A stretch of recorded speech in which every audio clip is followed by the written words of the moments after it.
शकुंतला जी ने अचानक अपनी बहू तनीषा को आवाज देकर बुलाया और कहा कि अपनी सारी सोने की ज्वेलरी लेकर आओ। ये सुनकर तनीषा चौंक गई और बोली, मम्मी जी, आपको इस वक्त मेरे जेवर क्यों चाहिए? तो शकुंतला जी ने कहा कि मेरी बेटी को बेटा हुआ है, मगर इस घर में किसी को परवाह ही नहीं है। अब मैं अपने आप देख लूंगी कि उसको क्या देना है। जल्दी से अपने जेवर ला कर दो। ये बात सुनकर ही तनीषा समझ गई कि सासू माँ क्या चाहती है, लेकिन इसके आगे जो उसने कहा उसे सुनकर तो सासू माँ के होश उड़ गए और वो बोली, तुमने मुझसे बिना पूछे ऐसा कैसे कर दिया बहू? मुझे कानों कान खबर भी नहीं थी। आखिर ऐसा क्या क्या था तनीषा ने? पूरी कहानी जानने के लिए वीडियो को अंत तक देखें। वीडियो को लाइक, शेयर और हमारे चैनल को सब्सक्राइब करना बिल्कुल ना भूलें।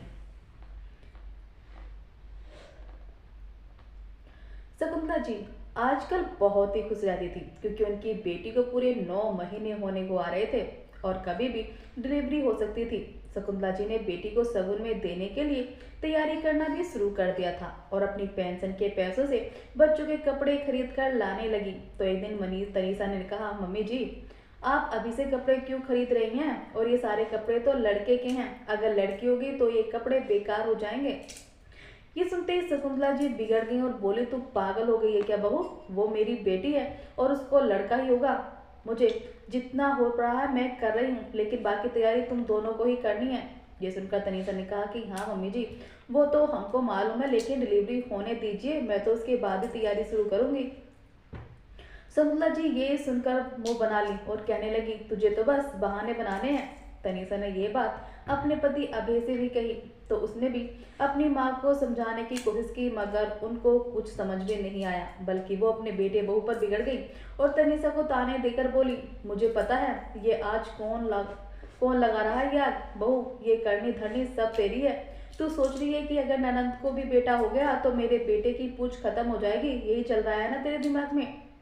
तनीषा ने गुस्से में कहा कि मम्मी जी, आपके दिमाग में ये बात कैसे आती है? मैंने तो कभी भी ऐसा नहीं सोचा, बल्कि मैं तो ये कह रही हूँ कि कोई भी पहले से तय नहीं कर सकता कि बेटा होगा या बेटी, लेकिन आप तो यही मानकर चल रही हैं और कपड़े भी उसी हिसाब से खरीद रही हैं। तनीषा अपनी बात गुस्से में कहकर चली गई। तो शकुंतला जी ने अभय से कहा कि तू देख रहा है ना, जुबान कितनी चलने लगी है इसकी। अभय ने कहा कि मम्मी, उसने सही कहा है, बस आपको ही समझ में नहीं आ रहा है। इतना कहकर अभय भी उठकर चला गया। लेकिन कुछ दिन बीते और उनकी बेटी पूजा की डिलीवरी हो गई और जब खबर मिली उसको बेटा हुआ है, तब तो शकुंतला जी ने मोहल्ले भर में लड्डू बंटवा दिए और तनीषा को खूब ताने देकर बोली, ये तो चाहती थी कि मेरी बेटी को बेटी हो जाए, लेकिन देखा अब इसके मुंह पर जाकर थप्पड़ पड़ा है। अब अंदर ही अंदर जलकर राख हो रही होगी। तनीषा सब कुछ सुन रही थी और उसको अंदर ही अंदर गुस्सा भी आ रहा था, मगर वो घर में बेकार में माहौल बिगाड़ना नहीं चाहती थी, इसलिए शांत रहना ही सही समझा। उधर शकुंतला देवी ने तो जोर शोर से दिए जाने वाले शगुन की लिस्ट बनाना शुरू कर दिया था। घर में पड़ोस से कोई भी मिलने आता तो बहू को सुना सुना कर कहती थी कि अरे मेरी बेटी को बेटा हुआ है, ऐसे छूचक दूंगी कि देख कर लोग के होश ही उड़ जाएंगे। अरे मेरे घर की इज्जत की बात है, उसके ससुराल वाले भी तो देखे कि हम लोग लेना देना करना जानते हैं कि नहीं। तनीषा को सुना कर वो ये बातें कहती थी और इसलिए तनीषा के दिमाग में चल रहा था कि पता नहीं अब शगुन के नाम पर मम्मी जी कौन कौन सी तैयारी करेंगी। लेकिन एक दिन शकुंतला जी ड्राइंग रूम में चश्मा लगाकर बैठी हुई अपनी डायरी में लिस्ट बना रही थी और लिस्ट पूरी करने के बाद उन्होंने अपने बेटे बहू को बुलाया। जैसे अभय और तनीषा आकर बैठे तो शकुंतला जी ने बोलना शुरू कर दिया, अबे और बहू, तुम दोनों साफ साफ एक बात सुन लो कि पूजा का शगुन ऐसे होना चाहिए कि लोगों की आंखें फटी रह जाएं। मैं नहीं चाहती कि कोई हमारे घर के लिए बातें बनाए, इसलिए मैंने ये लिस्ट बनाई है। अबे तू भी इसको एक नजर देख ले, क्योंकि पैसे तो तू ही देगा। मैंने तो कुछ कपड़े खरीद कर रख लिए हैं, मगर अभी बहुत कुछ खरीदना है। इतना कहकर शकुंतला जी ने डायरी को अभय के आगे रख दिया, लेकिन जो कुछ लिस्ट में लिखा था वो पढ़कर तो अभय हैरानी से बोला कि मम्मी इतना कुछ? ये सुनते ही तनीषा ने उसके हाथ से डायरी ले ली और लिस्ट पढ़कर देखी तो उसके भी होश उड़ गए। अभय से उसकी माँ ने कहा, अरे इतना ही तो होता है, बल्कि लोग तो इससे भी ज्यादा करते हैं। ये सुनते ही तनीषा ने कहा कि मम्मी जी, हमें लोगों से क्या लेना देना, हमारी चादर जितनी होगी हम उतने ही पैर फैलाएंगे ना। ये सुनकर शकुंतला जी ने आंखें दिखाते हुए कहा कि तुम्हारी चादर जितनी भी हो, मगर मेरी बेटी के ससुराल वालों की औकात उससे कहीं ज्यादा है। कुछ भी कमी रहेगी तो उनका अपमान होगा, और फिर इतना तो हम कर ही सकते हैं। ये सुनकर अभय गुस्से में बोला, नहीं कर सकते हैं मम्मी, इतनी लंबी लिस्ट बना कैसे लिया आपने? तनीषा ने कहा, मम्मी जी 101 साड़ियों की क्या जरूरत है, और 101 लिफाफे किसके हैं? दीदी के घर में तो उनकी सास और 2 ननंद हैं, तो फिर इतनी साड़ियाँ किस लिए? 4 सोने की चैन और 4 अंगूठियाँ, बच्चे का सोने का ब्रेसलेट, बच्चे की चैन, बच्चे के 21 जोड़ी कपड़े, ये सब क्या है मम्मी जी? ये बेटे का छोचक है या बारात की तैयारी? तनीषा ने जब गुस्से में इस बात कहा तो शकुंतला जी चिल्लाई, अपनी जुबान बंद कर बहू, ये मेरी बेटी के सामान की लिस्ट है, तेरे घर का दहेज नहीं, जिन्होंने हमको इतने से दहेज में देकर हाथ जोड़ लिए थे। ये मेरी बेटी और उसके ससुराल के सम्मान की बात है। अरे उसके घर में भले 4 लोग होंगे, मगर साड़ियाँ तो पूरे रिश्तेदारों की दी जाएगी, और लिफाफे भी सबको मिलेंगे। अबे तू पहले से ही सुन ले, मेवे के टोकरे तैयार करवा लेना, और बहू तू उसके लिए लड्डू बना सकती है तो बता, वरना वो भी बाजार से करवा लूंगी, क्योंकि तुझको तो जलन हो रही है, इसलिए तू तो करेगी नहीं। तब ये सुनकर तनीषा ने गुस्से में कहा कि मम्मी जी मुझको जलन हो तो नहीं रही है, मगर होनी जरूर चाहिए, क्योंकि जब मेरा बेटा हुआ था तब मुझे मेरे ही मायके के लड्डू खाने को नहीं मिले थे, और ना ही मेरे लिए इतना सब किया गया था। ये सुनकर तो शकुंतला जी आग बबूला हो गई। तू क्या कहना चाहती है कि तेरे घर से आए गिनती के 4 लड्डू हम लोग खा गए? अरे तेरी माँ लेकर ही क्या आई थी, छोटे से डिब्बे में थोड़े से लड्डू थे, वो भी तूने ही खाए थे। रही छूचक की बात, तो ये बात अपने मायके में जाकर बोल, जो खाली हाथ हिलाते हुए आ गए थे। अपने मायके के बारे में ऐसी बात सुनकर तनीषा के तन बदन में आग लगी, और वहां पर बैठे हुए अभय ने अपने माथे में हाथ मार लिया, क्योंकि उसे पता था कि अब सास बहू की बहस थमने वाली नहीं है। तो वो गुस्से में उठकर चला गया। लेकिन तब तनीषा कहाँ चुप रहने वाली थी। मम्मी जी मायके से कुछ आया या नहीं, लेकिन आपने मेरी कितनी कद्र की, जबकि मुझे भी बेटा हुआ था। पहले तो कहती थी पोता होगा तो जब जानूंगी, लेकिन जब पोता हो गया तब आपने क्या करके दिखाया, क्योंकि आपकी बेटी जो प्रेग्नेंट हो गई थी, और तब से आप पर तो एक ही धुन सवार है कि जाने कब मेरी बेटी को बच्चा होगा। जो किसी घर में आई उससे तो आपको कोई मतलब ही नहीं था। क्या ये सब देखकर मुझे तकलीफ नहीं होती? शकुंतला जी भी तुरंत चिल्लाई, तकलीफ तो मुझे ये देखकर हो रही है कि मेरी बेटी के सगुन में इतनी सारी तैयारी जो हो रही है, लेकिन कान खोलकर सुन ले कि मेरे किसी काम में खलल डालने की जरूरत नहीं है। ये सब काम अपने मायके जाकर करना तू। सासू माँ का तेज तर्रार जवाब और चेहरे पर गुस्सा देखकर तनीषा खामोश हो गई। लेकिन सच तो यही था कि जो कुछ लिस्ट में लिखा गया था वो उसके बस के बाहर था। वो तुरंत उठकर कमरे में गई और जाकर अभय से बोली, अभय ये ज्यादा नहीं हो रहा है? तुम्हारी मम्मी ये कौन सी चीज लेकर बैठ गई है? अरे बेटे के होने में इतनी लंबी लिस्ट कौन बनाता है? ये तो सरासर लूट है। अब कोई कुछ करे या ना करे, मगर मैं पूजा दीदी से बात करूंगी। ये सुनकर अभय ने कहा कि पूजा से बात करके कोई फायदा नहीं है। अभय के मना करने के बाद भी तनीषा नहीं मानी, और एक दिन उसने पूजा को फोन कर दिया, दीदी अब आपसे क्या छुपा है, आप तो जानती हैं कि आपके भैया की क्या हैसियत है। मम्मी जी ने इतनी लंबी लिस्ट तैयार कर ली है जो हमारे बस से बाहर है। मैं तो यही चाहती हूँ कि आप मम्मी जी से बात कर लो तो लिस्ट छोटी हो जाए, जिससे कि हम भी तैयारी शुरू करें। ये सुनते ही पूजा ने कहा कि भाभी इसमें मैं क्या कर सकती हूँ, क्योंकि ऐसी खुशी बार बार तो आती नहीं। ये तो मम्मी की खुशी है जो इतना करना चाहती हैं, इसके लिए मैं उनको रोक कैसे सकती हूँ? और फिर वो सही बोल रही हैं कि इसमें मेरे ससुराल के सम्मान की भी तो बात है। अगर कुछ कमी रह गई तो मेरा सर झुक जाएगा।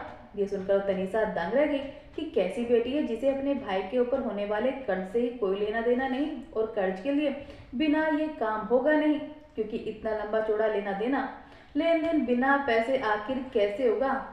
उधर शकुंतला जी ने देखा कि घर में तैयारी की कोई आहट ही नहीं हो रही है, तो उन्होंने एक दिन अभय को बुलाकर कहा, अभय अभी कुछ तैयारी नहीं की? अरे सबके सामने शर्मिंदा होना चाहता है क्या, और क्या अपनी बहन को भी झुकाना चाहता है तू? ये सुनकर अभय बोला कि मम्मी आपने जितनी लंबी लिस्ट बनाई है ना, उतने मेरे पास पैसे नहीं है और इंतजाम भी नहीं हो पा रहा है। आप ही बताओ कि मैं कैसे करूंगा।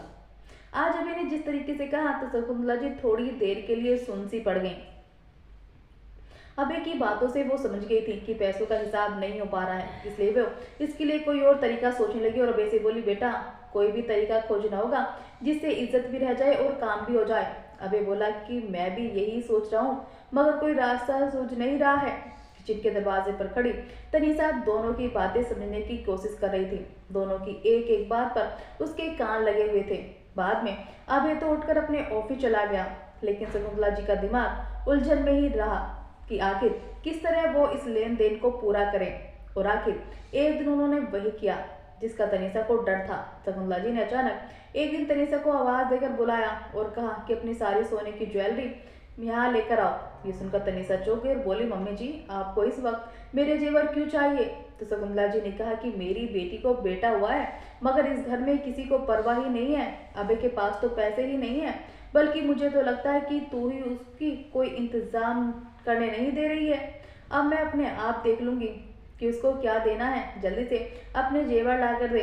ये बात सुनते तनीसा समझ गई कि सासू माँ क्या करना चाहती हैं। लेकिन मम्मी जी मेरी सारी ज्वेलरी तो बैंक के लॉकर में रखवा दी गई है। ये सुनकर तो शकुंतला जी के होश उड़ गए और वो जोर से चिल्ला पड़ी कि ये सब तूने कब किया और करने से पहले मुझसे पूछा क्यों नहीं? सासू माँ को आग बबूला होते देखकर तनीसा तपाक से बोली कि मम्मी जी सोने की इतनी ज्वेलरी भला घर में कौन रखता है? अब कहीं कुछ हो जाता तो आप मेरे पीछे पड़ जाती, इसलिए मैंने 2 महीने पहले ही बैंक में लॉकर ले लिया था। इसके बाद तो शकुंतला जी का चेहरा गुस्से से ऐसे तमतमाया कि वे गुस्से में सोफे से उठकर खड़ी हो गई और चीख चीख कर अबे को बुलाने लगी। माँ के चिल्लाने की आवाज सुनकर अबे घबरा गया और तुरंत कमरे में बाहर आया। उसको देखते ही शकुंतला जी ने कहा, अबे तेरी ये महारानी क्या बकबक कर रही है? तुमने सारी ज्वेलरी को बैंक में रख दिया? तो अबे ने कहा कि हाँ मम्मी, घर में रखने पर डर लगता है, लेकिन आपको ज्वेलरी से क्या लेना देना है? तो तनीसा ने गुस्से में चिल्लाकर कहा कि क्योंकि तुम्हारी माँ सब कुछ उठाकर अपनी बेटी को जो देना चाहती है। मैं इनके इरादे खूब समझती हूँ। अच्छा हुआ जो मैंने सब कुछ बैंक में रखवा दिया, क्योंकि मुझे इनके इरादों की भनक लग गई थी। इसके बाद तो शकुंतला जी का चेहरा गुस्से से और तमतमा गया। देख बहू, अगर तू सोच रही है कि तेरे बैंक में जेवर रखने से मेरा इरादा बदल जाएगा तो ऐसा होने वाला नहीं है। बैंक में रखने से क्या होगा, सब कुछ आ भी सकता है। और तेरी हिम्मत कैसी सारे जेवर मुझसे बिना पूछे बैंक ले जाकर रखने की? तो तनीसा ने कहा कि मम्मी जी मैंने कहा ना कि घर में चोरी का डर रहता है, और फिर इसमें पूछना क्या था, सामान मेरा ही तो था। ये सुनकर तो शकुंतला जी के तन बदन में आग लग गई और वो तुरंत दहाड़ पड़ी, तेरा मेरा क्या कर रही है? ये घर तेरे घर से होता है क्या? अपने घर के नियम यहाँ चलाने की जरूरत नहीं है। चुपचाप से तुरंत बैंक से जाओ और सब कुछ लेकर आओ, क्योंकि उस पर पूरे घर का हक होता है। जो है वो घर का है। बड़ी आई मेरा तेरा करने वाली। जो तेरे मायके से सोने की चैन आई थी वो पूजा के बेटे को दे देंगे और झुमके पूजा को दे देंगे। जो तेरी पायल थी वो पूजा की सास को चली जाएगी। इससे अभी का खर्चा बच जाएगा। बेकार में बेचारा कर्जा करता। शकुंतला जी ने तो बिना तनीसा की परवाह किए अपना फरमान सुना दिया, लेकिन अबे जानता था कि तनीसा ऐसा बिल्कुल नहीं होने देगी। तनीसा गुस्से से भरी हुई सासू माँ को देख रही थी और शकुंतला जी बार बार अबे से कह रही थी कि अब खड़ा होकर मेरा चेहरा क्या देख रहा है, जाकर बैंक से सब कुछ निकाल कर लेकर आ। अभय ने कहा कि मम्मी एक बार तनीसा से तो पूछ लो। तो शकुंतला जी ने कहा कि इसे पूछने की क्या जरूरत है, ये मेरी मालकिन नहीं है। बहू है तो बहू बनकर रहे, सर पर चढ़ने की कोशिश ना करे। तू क्या उसकी शक्ल देख रहा है? चुपचाप चला जा। इसके बाद तो तनीसा जोर से फट पड़ी। क्या कहा मम्मी जी आपने कि ये मालकिन नहीं है? हाँ, मैं आपको मालकिन क्यों लगूंगी, क्योंकि आपने तो मुझे नौकरानी बनाकर रख दिया है। लेकिन खबरदार जो मेरे बच्चे के सामान को किसी ने हाथ लगाया तो वो सामान मेरे मायके से आया था और किसी को भी उसको हाथ लगाने की जरूरत नहीं है। मम्मी जी आपको तो मेरा मायका इतना गरीब लगता था कि आप मेरे मायके का सामान उठाकर अपनी बेटी को दे देना चाहती हैं। अरे अगर आपकी औकात नहीं है तो मत दीजिए। बहू का सामान उठाकर देने का ख्याल आपके मन में भी कैसे आ गया? मेरे होते कोई मेरे सामान को हाथ नहीं लगा सकता। इतने सालों से इस घर में यही होता आया है कि आपकी बेटी हमेशा मेरी चीजों पर हाथ रखती है, मगर अब नहीं। अपने घर की इज्जत को अपने आप संभालो। आप मेरे मायके की चीज देकर अपना नाम करने की जरूरत नहीं है। मुझे याद है आपने मेरे बेटे को क्या दिया था, जबकि आपको पोता चाहिए था। इस समय आपकी बेटी प्रेग्नेंट हो गई तो आपने पैसे जमा करना शुरू कर दिए और मेरे बेटे को 1 रुपया तक नहीं दिया। तो फिर भला उस बच्चे की चीज लेने का अधिकार कैसे रखती हैं आप? आंखों में अंगारे लिए जिस तरह से गुस्से में तनीसा बरसी थी, उसे देखकर तो दोनों माँ बेटे दंग रह गए। अबे तू पहले से ही जानता था कि ये बात तनीषा को बिल्कुल बर्दाश्त नहीं होगी और वो खुद भी इसके खिलाफ नहीं जाना चाहता था। शकुंतला जी ने एक बार और तनीषा से गुस्से में कहा, अरे अगर तू अपना कुछ दे भी रही है तो ननद को दे रही है, और फिर इसमें तेरे पति की इज्जत भी तो बच जाएगी। अरे दिल बड़ा रख, फिर भगवान ओढ़ देगा। अब तो तनीषा ने अपनी जोरदार आवाज में जिस तरह शकुंतला जी को आईना दिखाया, उसके बाद तो उनकी जुबान ही बंद हो गई। मम्मी जी, आप जैसे लोगों के रहते भगवान मुझे चाहे जितना भी दे वो कम ही होगा, क्योंकि आप लोगों की लालची नजर हमेशा मेरे सामान पर रहेगी। और अगर दिल बड़ा रखने की बात है तो आपने मेरे बेटे के वक्त पर क्यों नहीं रखा था। बहुत कर लिया आपने मेरे बेटे के साथ भेदभाव, लेकिन अब और नहीं, क्योंकि उसकी माँ उसके लिए हमेशा खड़ी रहेगी, जैसे आप अपनी बेटी के लिए खड़ी हो। इसके बाद तो शकुंतला देवी के हाथ पैर जैसे ठंडे ही पड़ गए और वो चुपचाप सोए पर बैठ गई। तनीषा अपने मन की भड़ास निकालकर अपने कमरे में चली गई और अब हाथ बांधकर वहीं पर खड़ा अपनी माँ को देख रहा था, जिनके मुंह में अब एक शब्द भी नहीं बचा था।